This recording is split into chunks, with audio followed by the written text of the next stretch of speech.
Hi, I'm Seth Freudberg. I'm the Director of Options Training here at SMBU in Manhattan. I'm also the head trader at SMB Capital's Options Trading Desk. So today I'd like to talk about trade plans. And there's an expression in the trading world, plan the trade and then trade the plan. And this is a very important principle, and it is also a principle that most people find very hard to follow.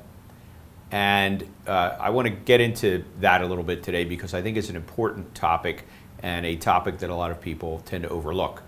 This subject came up this week in actually two of the mentoring sessions that I held this week. We do this group mentoring, and we also have individual mentoring one-on-one. And in both of those sessions, it happened to come up. And I figured I'd like to share with you, the thoughts that came out of those meetings. It happens that the two traders who raised this issue with me both happen to be from Australia. We're here in New York, so it's kind of funny. Neither of them are originally from Australia, by the way. They're both from Europe.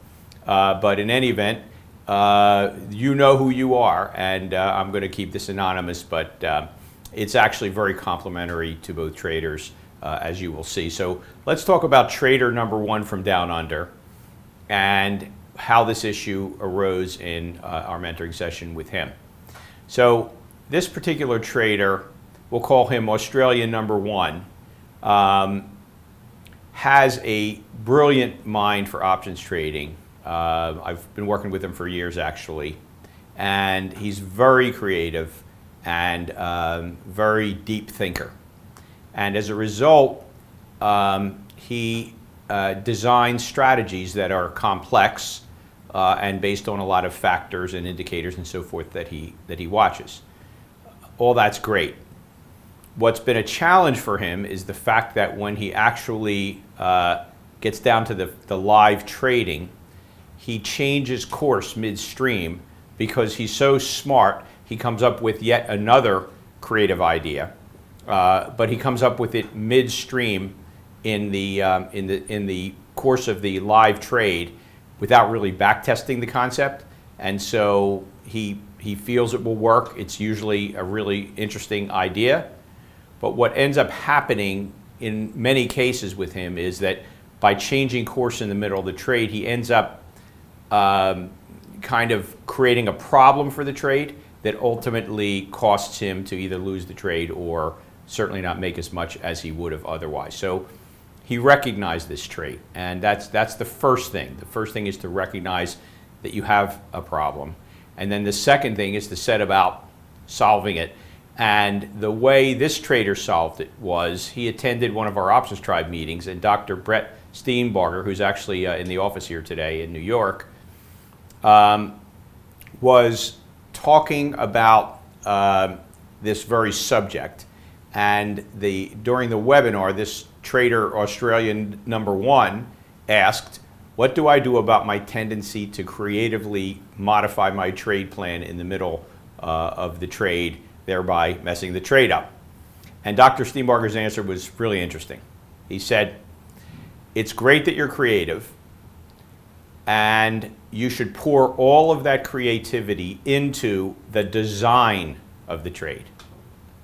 But once you have designed the trade and you have backtested it and tweaked it and looked at it every which way from Sunday, once you have in fact finalized your trade plan, then you got to follow it. You can't change course in the middle of a trade because normally you're doing that, for emotional reasons as opposed to, other reasons that might have been valid. And so we then got this guy into our group mentoring session. We said, all right, you listen to Dr. Steenbarger. Do you agree with him? Yes, I do. So then what I want you to do is design a trade, and I want you to share it with us. We'll all critique it. And then when you have said, okay, I put my finishing touches on the trade, I'm going to establish my final plan, I want you to send it to everybody in the group mentoring session. And he dutifully did that. And then the next session that we got together, I said to him, all right, you're on the hot seat now because we all have your plan, and we want to see to it that you are going to follow your plan now. And so it was sort of like an intervention. And sure enough, he did follow his plan, and his first trade using his finalized technique was successful. So we shall see. We're going to keep an eye on him. He's got 4 people watching him now, me and the other 3 people in the group mentoring session. He's a great guy, by the way, and we wish him the best of success, and I think he will be very successful. This is quite a well-designed strategy, very cleverly designed strategy. So there's a sort of the beginnings of a success story of plan the trade and then trade the plan. The second story, a little bit different. This is a gentleman who actually trades on our trading desk, and I've been working with him for years also a terrific guy. And he realized about himself, I guess about a year ago, that he's what they call a tinkerer. Some of you options traders may recognize this trait in yourselves. In fact, I am a little bit of a tinkerer myself. I can't stand to just leave the trade alone. I'm always sort of fooling around with it, usually to my detriment. Usually not very seriously, but almost always to my detriment. And this trader had that same trait, and he recognized that it was hurting his trading to simply let the trade play out and not keep trying to modify it and tweak it mid-trade. So he decided on his own to develop a sort of a principle or a practice, I should say. And that practice is as follows. Every month, when he's finished and he's closed down his monthly trade, he takes a look at 3 things simultaneously. How that trade would have traded had he followed the book on this particular strategy, which is a formal strategy that has a documented protocol. 2, he has himself tweaked that book strategy to his own personality, which I think is great, and I encourage that.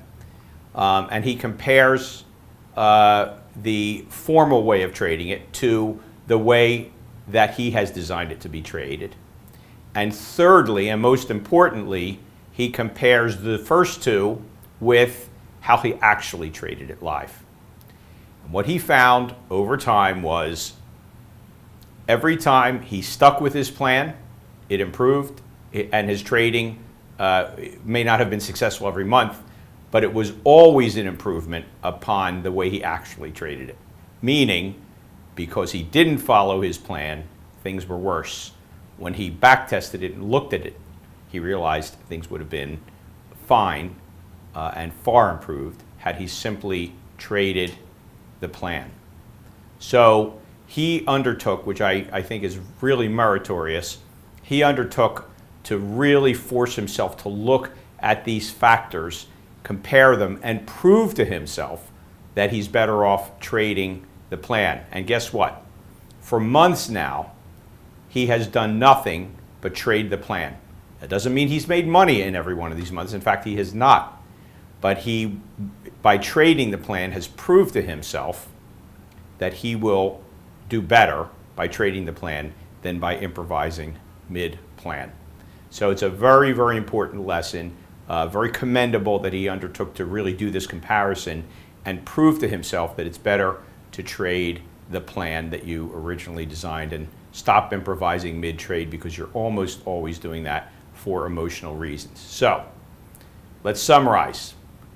Plan the trade, trade the plan. As Dr. Steenbarger says, pour all your creativity into the design of the plan. Once you've designed it, all you got to do is follow it. It's real simple. Follow it. It will almost always improve your results if you just follow your well-designed plan. It's a success formula. I recommend it highly, and hopefully you will take this seriously, look at your own trading this way, and if you do, I can almost guarantee you will see improvement. Thanks very much, and we'll see you next week.